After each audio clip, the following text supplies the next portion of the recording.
Creative babble.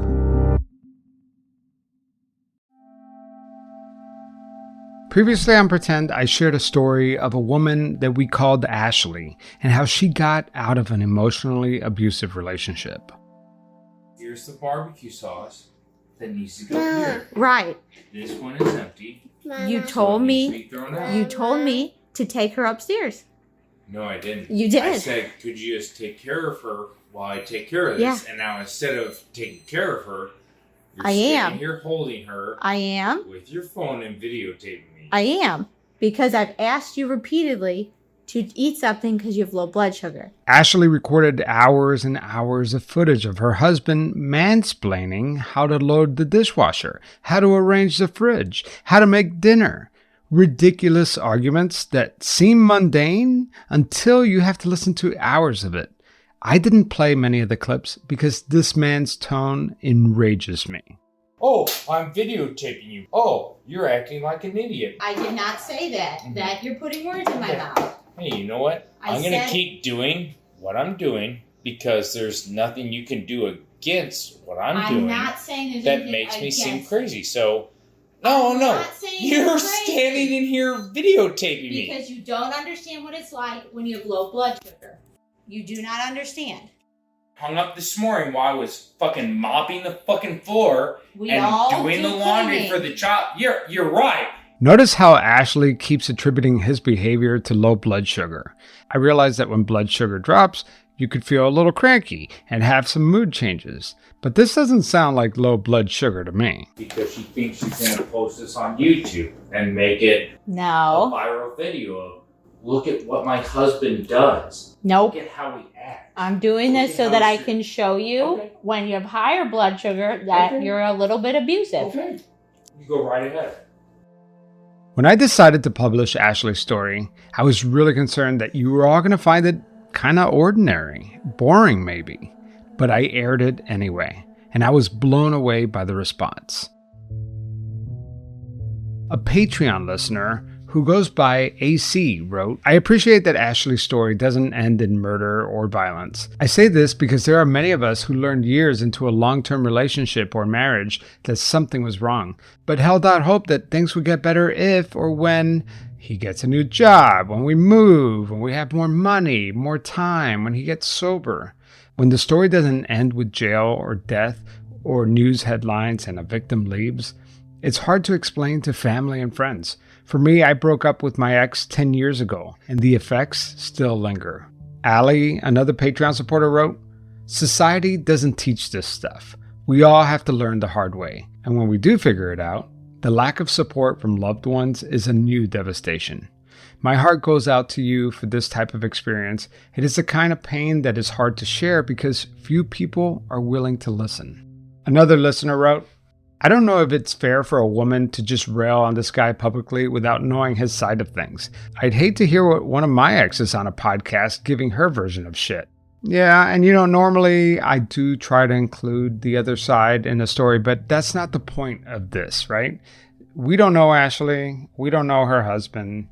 But the reality is that her experience and her emotions about her experience are real, and it was worth sharing.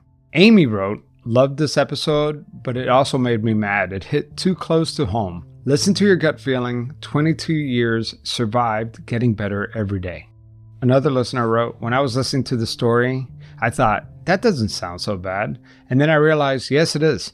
When a man doesn't lay hands on women, I find that people tend to turn a blind eye to the abuse, including victims. Stories like hers and mine can help women in non-physical abusive relationships to recognize it for what it is and seek help. The listener goes on to tell me details about their relationship and some context about her past. She ends the message with this. When I told my son, who's now 22, that I was going to write to you, he asked if he could give his perspective on what he saw me go through. That just about broke my heart.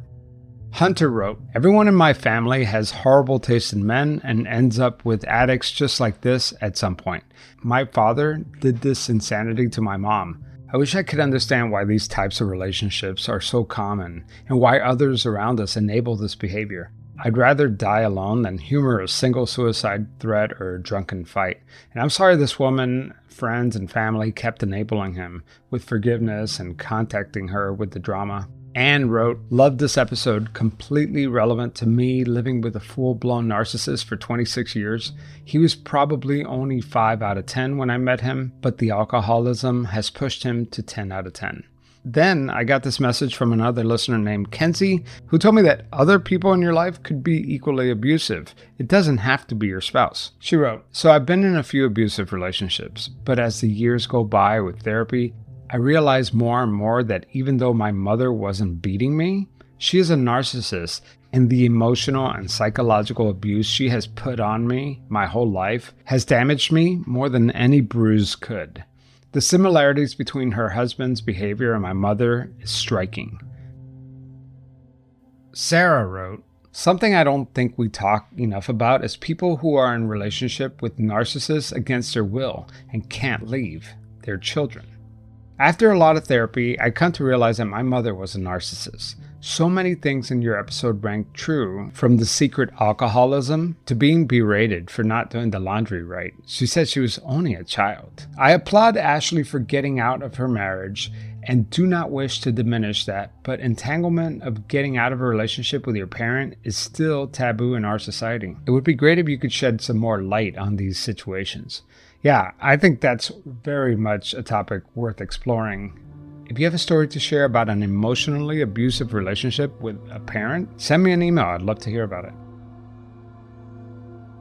When we come back, I'm going to speak with Laura Richards, a criminal behavioral analyst and an international expert on domestic violence, stalking, and sexual violence. And after my conversation with Laura, we're going to talk about, well, can this happen to men? More on that after the break. How far would you go to protect your legacy? Scamfluencers is a weekly podcast from Wondery that takes you along the twists and turns of the most infamous scams of all time, the impacts on the victims, and what's left once the facade falls away. Back in the 1980s, a man named Billy Mitchell achieved what many thought was impossible, a perfect Pac-Man score, and world record Donkey Kong. He became the face of competitive arcade gaming and built an empire around his achievements. But he was so obsessed with being the best that he was willing to do anything to hold on to his high score. When a 2007 documentary called The King of Kong pushed him into the mainstream spotlight, it exposed some troubling behavior. Mitchell had already manipulated scores, colluded with the referees, and systematically blocked other players from breaking his record. Was Billy the King of Kong? Or was his entire legacy built on deception? Follow Scamfluencers on the Wondery app or wherever you get your podcasts. Get ready for Netflix's gripping new medical drama, Pulse. Set in a cutting-edge Miami trauma center, third-year resident Dr. Danny Sims is unexpectedly thrust into a promotion when beloved chief resident Dr. Xander Phillips gets suspended. Then, with the emotional and physical stakes at their highest, a storm will push the hospital and its residents to their limits. Witness how life can change in a heartbeat when you're operating under pressure. Watch Pulse April 3rd, only on Netflix. Back in 2020, when producing the first season of Criminal Conduct, I interviewed Laura Richards, a former New Scotland Yard and international expert on domestic abuse. We recorded an hour-long interview, but sadly, the hard drive that contained the raw interview has since crashed, and the only thing that remains is what made it into the final episode. So I'm going to play you a few clips from the show because it is very relevant to what we're talking about today. You know, we know that the home is the most dangerous place for a woman, for example. We know that women are being killed at pandemic rates by the men who are meant to love and care for them. When we call it an abusive relationship, we mask the fact that normally there's a power imbalance and it's one person abusing the other. So coercive control is very much about a power imbalance and inequality. Too often people think that domestic abuse is about physical violence, but actually, in my experience, normally you see lots of other behaviours before a physical act happens or before a sexual act happens. On average, it takes about 7 attempts to leave successfully when there has been abuse in a relationship. Laura says that when a woman finally decides to leave, that's the most dangerous time in a relationship. Separation is really a heightened risk factor for homicide. And if there's finality, for example, and the victim saying, I'm never coming back to you, then that finality, again, is a risk marker. And if there's entitlement with the rejection and they want revenge on that victim, you're not going to get away from me this time. I told you, bitch, you try and do this again. I'm not playing games. I'm prepared to go to prison for this. These statements of last resort thinking and finality and entitlement, well, now you're in a very dangerous situation. And that's where we get 76% of domestic violence murders happening on separation. And I think that's a really important part, that when people say, oh, there was no history, in my experience, I haven't seen a homicide yet come out of the blue. You know, it doesn't just happen that you get that one homicidal event and you've got nothing before it. Domestic violence against men might actually happen more often than we expect in both heterosexual and same-sex relationships. According to a 2002 study, 29% of women and 23% of men who were surveyed experienced physical, sexual, or psychological partner violence during their lifetime. Men are more reluctant to report abuse because they might feel embarrassed, they fear that maybe no one will believe them, or scared that their partner will take revenge. After my episode with Ashley aired, I got a message from Bill Lavolsi. I really enjoyed. It was Ashley was her name? Yeah. Oh my God, it was so good. And I was worried that people weren't going to like it. I think everybody has met somebody like that in their life. It's just they don't want to admit it because it's embarrassing. And what I really liked about it was that you can see how kind of people get, for lack of a better term, bullied into submission. You know, that poor woman was bullied for how long? Yeah. I'm like, man, that's brutal. And then it got me thinking about our discussion, and it brought back to me some of the things that my ex used to do. Yeah. I mean, like, all narcissists do it. So whatever you want to call them. I mean, I'm not a psychiatrist or a psychologist, but you know, it starts out with all of that wonderful, you're the best thing that ever happened, and you get so used to it. And you kind of get high on that supply. And then just like that, you're the worst person in the world. And then you're going, well, wait a minute. I was, yesterday I was great. Now I'm the worst person in the world. Maybe it's got to be me. What did I do wrong? Right. And I thought back to all the different times, like when we first got together, I was her dream guy.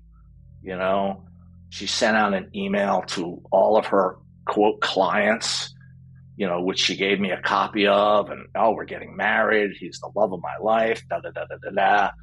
And at that time, I'm thinking she has lots of clients, and some are famous, some are not. I'm like, this is so cool. I must be, I feel very lucky, and it's all, in her case, it was all make believe, and then you become like this evil monster. Yeah. And so that was interesting that really connected with you, because I also thought about that when I did that story. I was like, the story will really connect with female listeners, right? I was like, I wonder if there are men who have experienced this too, because it could work both ways, but it's probably more women experiencing it. I don't know. I know some guys that it's kind of happened to. We tend not to talk about it. Yeah. I mean, it happens to guys, and it happens to guys from other guys. You get kind of swept up in the, you're the best employee or the best whatever or the best friend.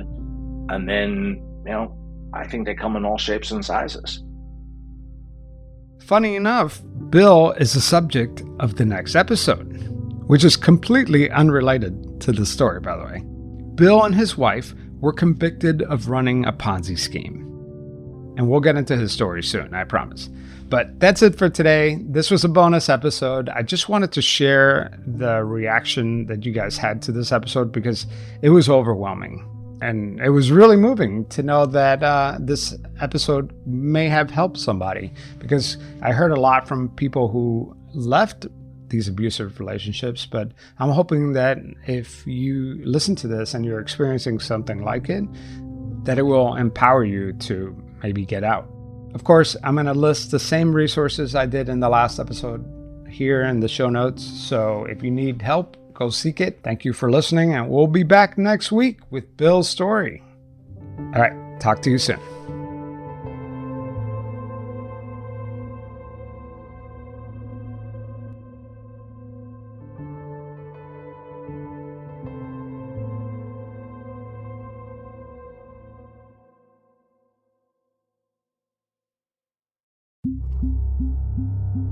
Creative Babble.